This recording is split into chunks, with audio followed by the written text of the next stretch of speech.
আমাদের কত শিল্পী বেকার, এখানে যত 80% শিল্পীর কাম নাই। কর্তাগণ যদি ইচ্ছা করে ছবির অভাব হবে না।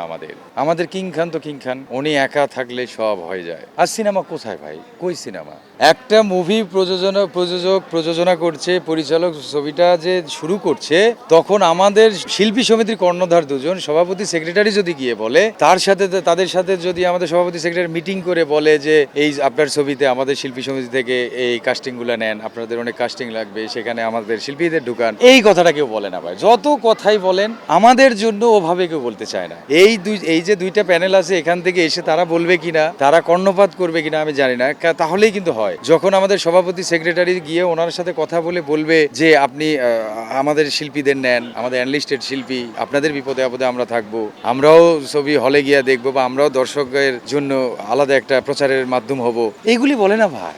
এইগুলি যদি বলতো, আমাদের কত শিল্পী বেকার, এখানে যত 80% শিল্পীর কাম নাই, 20% শিল্পী কাজ করছে হাতে গোনা কয়েকজন, মিশা ভাই, শাকিব খান ভাই, আবার হলো এই যে আমাদের আর যারা আছে টুকটাক, শিবাশানু ভাই, এছাড়া কয়জন কাজ করছে আপনি দেখেন? আমি ছাড়া ম্যাক্সিমাম হলো বেকার, অন্যান্য পেশায় চলে গেছে। কেন ভাই?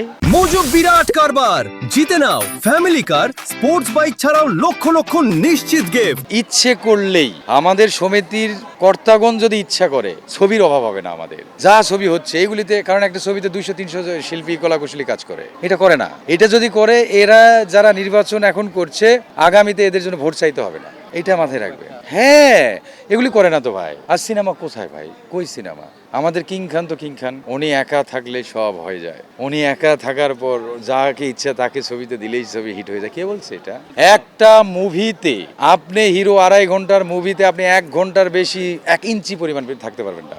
আপনি থাকলেই কারণ হচ্ছে hero hero hero hero hero hero hero, ও হবে না, বোর।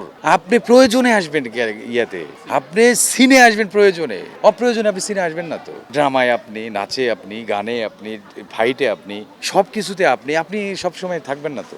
আপনি সিচুয়েশনে আসবেন, আপনি পরিস্থিতিতে আসবেন, এখানে আর্টিস্ট ইনভলভ হবে, একটার পর একটা শিল্পী আসবে। ছবিগুলো তো দেখছি, একটা শিল্পী ইনভলভ হচ্ছে, দেখছি তো 2-4-10টা শিল্পী আসতেছে, দর্শক চুপ। আর চিকনালি যখন রিভিল হয় স্ক্রিনে, চিকনালি যখন রিভিল হয়, যখন খালি ফেসটা দেখে ঝড় উঠে যায়। ও ভাই, আমার তো দর্শক আছে সারা বাংলাদেশে, এই দর্শকগুলো যদি টিকিট কেটে হলে যায়, তাহলে টাকাটা আপনি পাবেন না, প্রযোজক পাচ্ছে না ভাই, আমি পাচ্ছি। আমাকে তো দিয়েই শেষ, আপনি একবারই দিছেন, আমাকে তো আর দিবেন না। তাহলে আমার দর্শকগুলো যখন হলে যাবে, তখন এই দর্শকগুলো টাকা কে পাইলো? আপনি পাইলেন। আপনি যদি না বোঝেন ভাই, আমি বুঝাই আপনি কি করবো?